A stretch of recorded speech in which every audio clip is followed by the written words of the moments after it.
எல்லாருக்கும் வணக்கம். நான் Hema Subramanian. Welcome to home cooking Tamil. இன்னைக்கு நம்ம 2 ஹெல்த்தியான ரொம்பவே டேஸ்டியான ராகி ரெசிபிஸ் தான் பார்க்க போகிறோம்.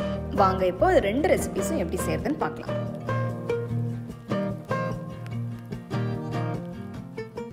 ராகி வச்சு நான் நிறைய ரெசிபிஸ் செஞ்சிருக்கேன். சில லிங்க்ஸ் எல்லாமே நான் டிஸ்கிரிப்ஷன்ல தரேன். கண்டிப்பா ட்ரை பண்ணி பாருங்க. இன்னைக்கு இன்னொரு சூப்பர் ஹெல்த்தியான நல்ல டேஸ்டியான ஒரு ஸ்நாக் ரெசிபி தான் இன்னைக்கு நான் செஞ்சு காட்ட போறேன். இது ராகி கொழக்கட்டை. இதுல நம்ம தேங்காய், வேர்க்கடலை எல்லாம் போட்டு செய்ய போறோம். ரொம்ப டேஸ்டா இருக்கும். ஸோ வாங்க எப்படி செய்யறதுன்னு பார்க்கலாம். முதல்ல நம்ம வெல்லத்தை கரைச்சிக்கலாம். இப்போ இந்த ரெசிபிக்கு நான் வந்து 1 கப் அளவுக்கு, அதாவது இந்த 250 ml கப் அளவுக்கு வெல்லம் வந்து எடுத்திருக்கேன். நல்லா பொடி பண்ணி எடுத்திருக்கேன். இதை ஃபர்ஸ்ட் நம்ம கரைச்சிக்கலாம். 1/4 கப் தண்ணி எடுத்து வந்துடுறேங்க. தண்ணி எடுக்க மறந்துட்டேன். இதுல 1/4 கப் அளவு தண்ணி ஊத்தி இதை கரைக்கணும். ஜஸ்ட் வெல்லம் கரைஞ்சா போறோம். இந்த பால் கன்சிஸ்டன்சிக்கெல்லாம் ஒன்றும் நம்ம வந்து கரைச்சிக்க வேண்டாம். வெல்லம்லாம் முழுசா கரைஞ்ச உடனே நம்ம ஸ்டவ் ஆஃப் பண்ணிடலாம். வெல்லம் வந்து இந்த மாதிரி டார்க் கலர்ல நான் எடுத்திருக்கேன். பட் நீங்க அந்த லைட் கலர் வெல்லம் கிடைச்சாலும் நீங்க அது கூட யூஸ் பண்ணிக்கலாம். ஸோ கலர் வந்து ஒன்றும் பிரச்சனை இல்லை.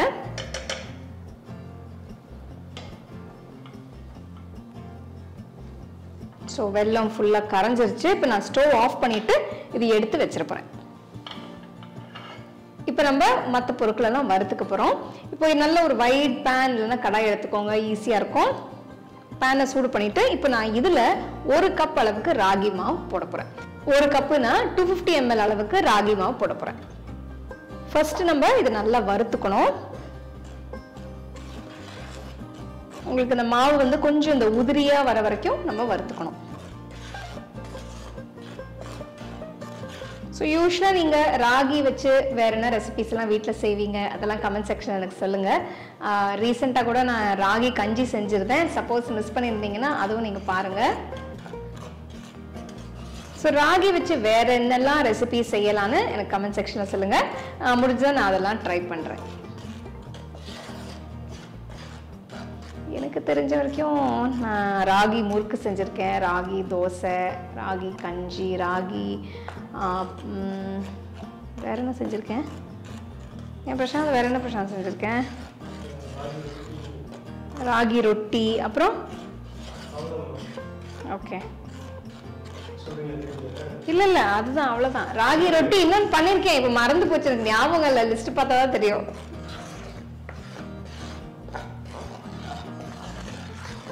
ஒரு 5 நிமிஷமா நான் வறுத்துட்டு இருக்கேன். இப்போ ஒரு நல்ல மனம் வர ஆரம்பிச்சிருச்சு. கலரும் லைட்டா மாறி இருக்கு. நான் மீடியம் ஃப்ளேம்லயே வச்சு நான் வறுத்துருக்கேன். ஸோ இந்த ஸ்டேஜ்ல இப்போ பாத்தீங்கன்னா பவுடர் எல்லாமே நல்லா கொஞ்சம் உதிரியா வந்திருக்கு. ஸோ இந்த ஸ்டேஜ்ல நம்ம மற்ற இன்கிரீடியன்ஸை ஆட் பண்ணிக்கலாம். அடுத்து இதுல நான் வந்து 1/2 கப் அளவுக்கு இந்த அவல் எடுத்திருக்கேன். இந்த அவல் வந்து ஒரு 1/2 கப் 125 ml கப் மெஷர்மெண்ட்ல அவல் எடுத்து பொடி பண்ணி வச்சிருக்கேன். அதை இப்போ சேர்க்க போறேன். அவல் பொடி பண்ண அவலை போட்டு ஜஸ்ட் ஒரு வாட்டி நல்லா மிக்ஸ் பண்ணிக்கோங்க.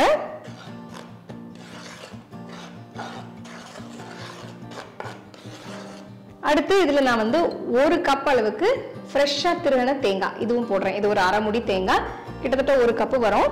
அது ஃபுல்லா சேர்க்கிறேன். சேர்த்து இதுவும் நல்லா மிக்ஸ் பண்ணிடுங்க. ஃப்ளேம் கொஞ்சம் குறைச்சிக்கோங்க. மீடியம் லோல வச்சு இதை ஆட் பண்ணி நல்லா மிக்ஸ் பண்ணிடுங்க.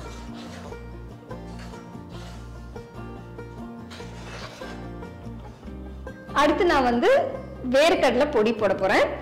இது வந்து ஒரு 1/2 கப் அளவுக்கு வேர்க்கடலை எடுத்திருக்கேன். அதை நல்லா வறுத்து தோல் எடுத்துட்டு இந்த மாதிரி பவுடர் பண்ணி வச்சிருக்கேன். அதை தான் இதுல சேர்க்க போறேன். ஸோ இது வந்து ரோஸ்டட் பீனட்ஸ் கூட நீங்க டைரக்டா அப்படியே யூஸ் பண்ணிக்கலாம். போட்டு நல்லா மிக்ஸ் பண்ணிடுங்க. ஸோ இதெல்லாம் போட்ட பிறகு ஸ்டவ் ஆஃப் பண்ணிட்டு இப்போ நம்ம கரைச்சி வச்ச வெல்லப்பாகை சேர்த்துக்கலாம். நான் இப்போ ஃபில்டர் பண்ணி தான் போட போறேன்.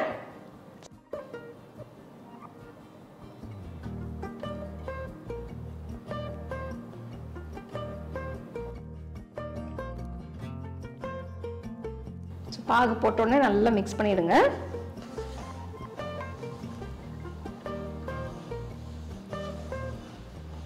பார்த்தீங்கன்னா பாகு ஊற்றின பிறகு இந்த மாதிரி பாலாக கட்டி கட்டி ஆகிடும். ஒன்றும் வரி பண்ணாதீங்க. இப்போ அடுத்து நம்ம இதில் நெய் சேர்த்துக்கலாம். ஒரு 2-3 டேபிள் ஸ்பூன் அளவுக்கு ஊற்றிக்கோங்க. ஜஸ்ட் அந்த பைண்டிங்காக தான் நான் ஒரு 3 டேபிள் ஸ்பூன் அளவுக்கு இப்போ ஊற்றிருக்கேன். இதோட சேர்த்து ஏலக்காய் பொடி 1 டீஸ்பூன் அதையும் இப்போ சேர்த்துடுறேன். ஏலக்காய் போட்டால் வாசனை நல்லா இருக்கும், டேஸ்ட்டும் ரொம்ப அருமையாக இருக்கும். இப்போ எல்லாமே மிக்ஸ் பண்ணணும், நல்லா பைண்ட் ஆகணும். அது உங்களுக்கு பேன்லேயே மிக்ஸ் பண்ணலாம், இல்லைனா இதை நீங்கள் அப்படியே ஒரு வேற பாத்திரத்துக்கோ ஒரு போலுக்கோ மாற்றிட்டு நீங்கள் கையில் மிக்ஸ் பண்ணால் உங்களுக்கு அது ஈஸியாக இருக்கும்னா நீங்கள் அது கூட செய்யலாம். ஸ்டவ் ஆஃப் பண்ணிட்டு தான் வெள்ளைப்பாகு, நெய், ஏலக்காய் தூள் இது எல்லாமே போடணும், மறந்துடாதீங்க. இப்போ நான் இன்னொரு டேபிள் ஸ்பூன் நெய் ஊற்றுறேன். நான் இதை அப்படியே நான் வேற போலுக்கு மாற்ற போகிறேன். நான் அப்போ தான் நம்மளுக்கு பிடிக்கிறதுக்கு ஈஸியாக இருக்கும். நல்லா மிக்ஸ் பண்ணணும். பேன் சூடாக இருக்கிறதுனால நான் கையில் மிக்ஸ் பண்ண முடியல, அதனால நான் வந்து வேற போலுக்கு மாற்றிட்டு நான் நல்லா ஈவனாக எல்லாம் கம்ப்ளீட்டாக மிக்ஸ் ஆகிற மாதிரி நம்ம மிக்ஸ் பண்ணி வச்சுக்கலாம். இப்போ நான் பெரிய ஒரு போலுக்கு மாற்றிட்டு போகிறேன்.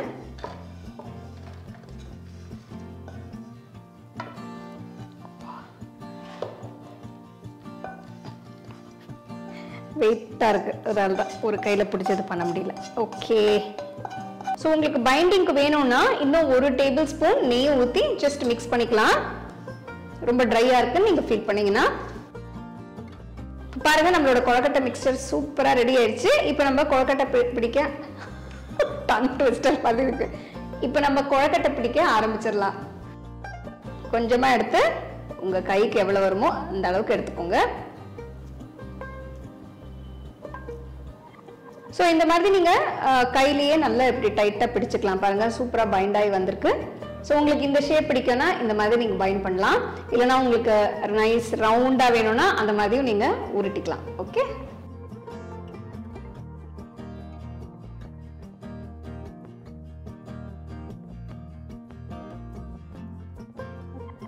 பாருங்க, இப்போ கொழுக்கட்டை மாவு எல்லாம் நல்லா பிடிச்சு வச்சாச்சு. ஃபுல்லாக பிளேட் ஃபுல்லாக வந்திருக்கு. இப்போ நான் வந்து சின்ன சின்னதாக பிடிச்சிருக்கேன், ஏன்னா என் கை சைஸுக்கு எவ்வளோ இருக்கோ அந்த அளவுக்கு பிடிச்சிருக்கேன். இப்போ நம்ம வந்து இதை ஸ்டீம் பண்ணணும். ஸோ இட்லி பாத்திரத்தில் வச்சு நான் அதை ஸ்டீம் பண்ண போகிறேன். வேக வைக்கிற தட்டில் கொஞ்சம் நெய் தடவிட்டு கொழுக்கட்டை எல்லாமே இதில் வைக்க போகிறேன். இட்லி பாத்திரத்தில் தண்ணி ஊற்றி வச்சாச்சு. பாருங்க, தண்ணி நல்லா பாயில் ஆயிட்டு இருக்கு. ஸோ பிளேட்டை உள்ள வச்சுட்டு ஒரு 15 நிமிஷம் நல்லா வேகட்டும். 15 நிமிஷம் ஆயிடுச்சு. இப்போ ஸ்டவ் ஆஃப் பண்ணிட்டு நம்மளோட ராகி கொழுக்கட்டை எப்படி இருக்குன்னு பார்க்கலாம். வாவ், சூப்பராக இருக்குங்க. பாருங்க,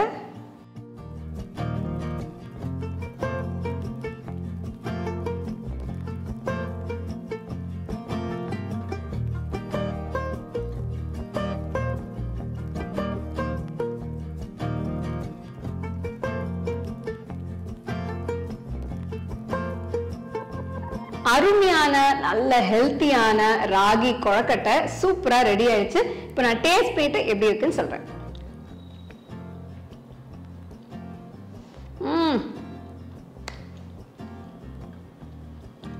பிரமாதம், ஒரே வார்த்தை தான், பிரமாதம். கொழுக்கட்டையில் அந்த தேங்காய், வேர்க்கடலை, அந்த வெல்லம் டேஸ்ட், ஏலக்காய் எல்லாமே சேர்ந்து ரொம்பவே அருமையா இருந்தது. இது ஒரு நல்ல ஹெல்த்தியான ஸ்நாக். நீங்க பசங்களுக்கு ஸ்நாக் பாக்ஸ்லாம் வச்சு கொடுக்கலாம். ஈவினிங் டைம் ஸ்நாக்ஸாகவும் நீங்க செஞ்சு சாப்பிடலாம். ஸோ கண்டிப்பா நீங்க ட்ரை பண்ணி எப்படி இருந்தது எனக்கு சொல்லுங்க.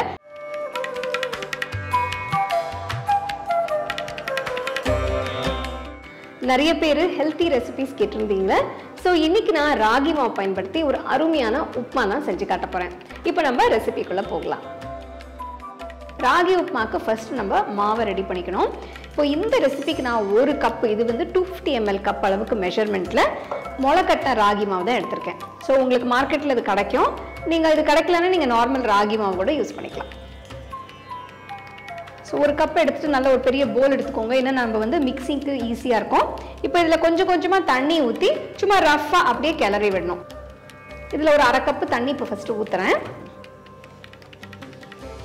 சப்பாத்தி மாவு மாதிரி பிசையக்கூடாது, இந்த மாதிரி உருண்டை உருண்டையாக வந்தால் போகிறோம். இந்த அளவுக்கு வந்தாலே நம்மளுக்கு கரெக்டாக இருக்கும். இங்கே பாருங்கள், லேசாக இது உதிரி உதிரியாக நம்மளுக்கு மாவு வரணும். உருண்டை பெருசா இருந்ததுன்னா கட்டியா இருந்ததுன்னா லைட்டா உடைச்சு விடுங்க. இந்த மாதிரி உதிரியா வரணும். இங்க பாருங்க தண்ணி ஊத்தினோடனே மாவு எப்படி ஆயிடுச்சுன்னு பாத்தீங்களா? ஸோ பெரிய கட்டியா இருந்ததுன்னா நான் உடைச்சிட்டேன். ஸோ நம்மளோட ராகி உப்புமாக்கு இப்போ மாவு ரெடி ஆயிடுச்சு பாருங்க. நல்லா உதிரியா வந்திருக்கு. இப்போ நம்ம அடுத்த ஸ்டெப் என்னன்னா இதை நம்ம அவிக்க போறோம். இது நான் இட்லி குக்கர்ல இட்லி பாத்திரத்தில் வச்சு தான் நான் இதை அவிக்க போறேன். ஸோ அவிக்கிறதுக்கு இந்த தட்டை ரெடி பண்ணிட்டேன். ஜஸ்ட் லைட்டா வந்து எண்ணெய் தடவி வச்சிருக்கேன். உங்களுக்கு இந்த மாதிரி தட்டு இல்லைன்னா நீங்க இட்லி பாத்திரம், அதாவது இட்லி தட்டில் கூட நீங்க வச்சுக்கலாம், அவிச்சுக்கலாம். வச்சு இப்படி ஈவனா ஸ்ப்ரெட் அவுட் பண்ணிடுங்க.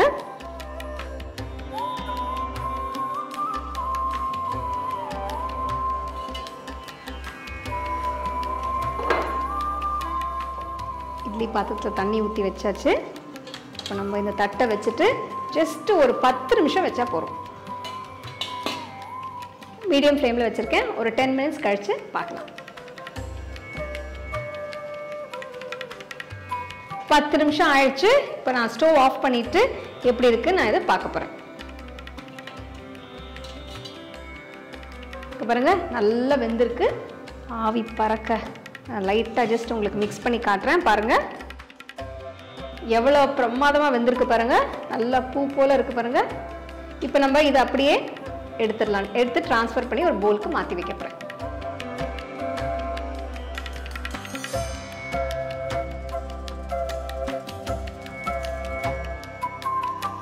இப்போ நம்ம உப்புமாவை தாளிக்கலாம்.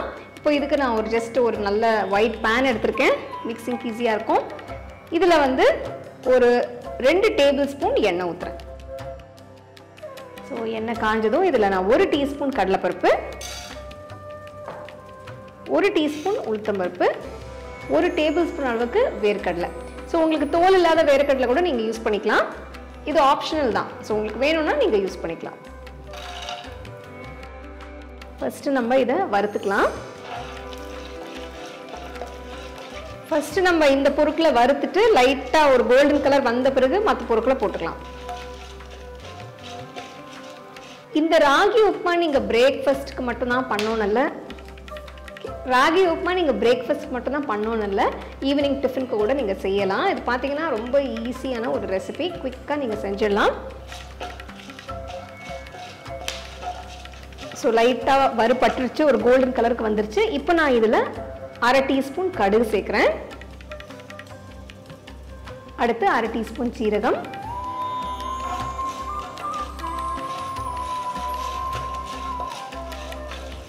கடுகு பொரிக்க ஆரம்பிச்சிருச்சு. இப்போ நான் இதுல வந்து ஜஸ்ட் ஒரு சிட்டிகை பெருங்காயத்தூள் சேர்க்கிறேன்.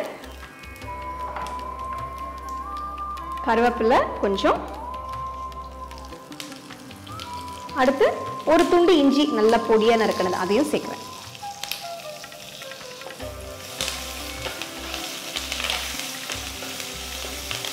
இஞ்சி சேர்த்த உடனே வாசனை ஆஹா. இப்போ இதுல நான் வந்து ஒரு பெரிய வெங்காயம் ஜஸ்ட் ரஃபா கட் பண்ணி அதையும் சேர்க்கிறேன். இது வந்து ரொம்ப பொடியா நறுக்க தேவையில்லை, ஜஸ்ட் மீடியம் சைஸ் அளவுக்கு நறுக்கினா போறோம். அடுத்து நான் இதுல ஒரு 6 பச்சை மிளகாய் கீரி சேர்க்கிறேன். உங்களுக்கு இவ்வளவு காரம் வேண்டாம்னா நீங்க ஒரு 2-3 பச்சை மிளகாய் குறைச்சிக்கோங்க.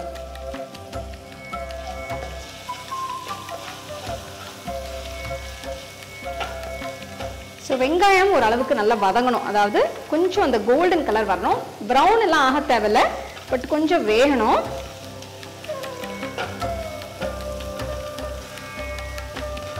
இப்போ அடுத்து இதில் நான் 1/4 டீஸ்பூன் மஞ்சத்தூள் சேர்க்கிறேன், 1 டீஸ்பூன் உப்பு சேர்க்கிறேன். போட்டு நல்லா மிக்ஸ் பண்ணிடுங்க.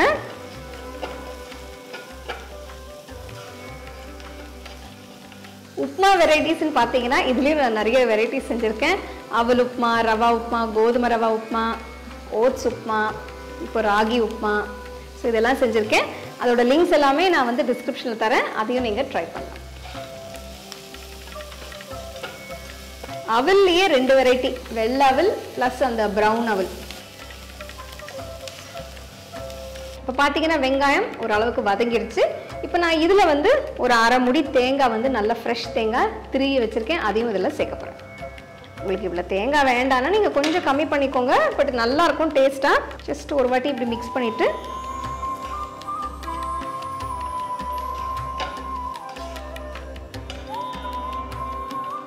அடுத்து நம்ம இப்போ வேக வச்ச ராகி மாவை இதுல சேர்த்துடலாம். ஸோ போட்ட பிறகு ஜஸ்ட் எல்லாத்தையும் நல்லா மிக்ஸ் பண்ணிடுங்க. எல்லாம் நல்லா மிக்ஸ் ஆகிற வரைக்கும் நீங்கள் வச்சா போகிறோம். இது ஆல்ரெடி வெந்த ராகி மாவுனால ரொம்ப நேரம் ஸ்டவ்வில் வச்சு இதை மிக்ஸ் பண்ண வேண்டாம், அப்புறம் ரொம்ப ட்ரை ஆகிடும். ஒரு 2 நிமிஷம் வச்சா போதும். இப்போ இந்த ஸ்டேஜில் நீங்கள் உப்பு பார்த்துட்டு உப்பு ஏதாவது தேவைப்பட்டுச்சுன்னா இன்னும் கொஞ்சம் சேர்த்துக்கலாம். பாருங்கள் எவ்வளோ பொலப்பொலன்னு எவ்வளோ சூப்பராக வந்திருக்குன்னு. ஸோ இந்த ராகி உப்புமா வந்து ஒரு நல்ல பிரேக்ஃபாஸ்ட் ரெசிபி. நீங்கள் ஈவினிங் டிஃபனுக்கும் செய்யலாம், இல்லைனா பசங்களுக்கு லஞ்ச் பாக்ஸில் கூட நீங்கள் காலையில் இதை பேக் பண்ணி தரலாம். ரொம்ப நல்லாயிருக்கும். நான் யூஸ்வலாக இது சும்மாவே வெறுமனே கூட நான் சாப்பிடுவேன், அவ்வளோ டேஸ்ட்டாக இருக்கும் அது. ஸோ ஃபைனல் டச்சஸ் வந்து இதில் நான் ஜஸ்ட் 1 டீஸ்பூன் நெய் சேர்க்க போகிறேன். ஏன்னா எனக்கு தெரியுமா தெரியல, எனக்கு நெய் ரொம்ப பிடிக்கும். ஸோ ஜென்ரலாக எனக்கு கொஞ்சம் ஏதாவது 1 டீஸ்பூன் நெய் இந்த மாதிரி விஷயத்தில் போட்டால் ரொம்ப டேஸ்ட்டாக இருக்கும் ஃபைனல் டச்சஸ்க்கு. அதனால் நான் ஜஸ்ட்டு 1 டீஸ்பூன் தான் சேர்க்குறேன். சேர்த்துட்டு நல்லா இதை மிக்ஸ் பண்ணிடலாம். உங்களுக்கு நெய் வேண்டாம்னா நீங்கள் போட தேவையில்லை, அது ஆப்ஷனல் தான். அவ்வளோதாங்க. ஸ்டவ் ஆஃப் பண்ணிவிட்டு இப்போ நம்ம ராகி உப்புமாவை சாப்பிட்டு என்ஜாய் பண்ணலாம். நான் சாப்பிட்டு என்ஜாய் பண்ண போகிறேன். 2 முக்கியமான டிப்ஸ், அதாவது இந்த உப்புமா செய்யும்போது ஞாபகம் வச்சுக்கணும். ஒன்று வந்து அவிக்கும் போது 10 நிமிஷத்துக்கு மேலே அவிக்காதீங்க. அடுத்து கடைசியில் போட்டு கிண்டும் போது ஜஸ்ட் ஒரு 2 மினிட்ஸ் போட்டு கிண்டுனா போதும். அதுக்கு மேலே வச்சிங்கன்னா ரொம்ப ட்ரை ஆகிடும். ஸோ இந்த 2 டிப்ஸ் மட்டும் ஞாபகம் வச்சுக்கோங்க.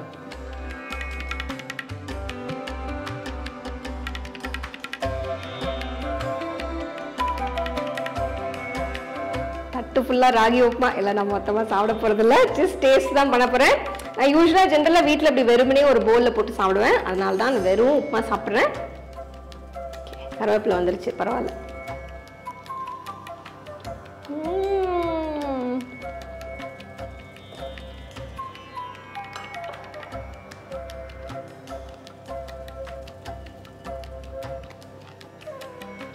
ரொம்ப நல்லா இருக்கு.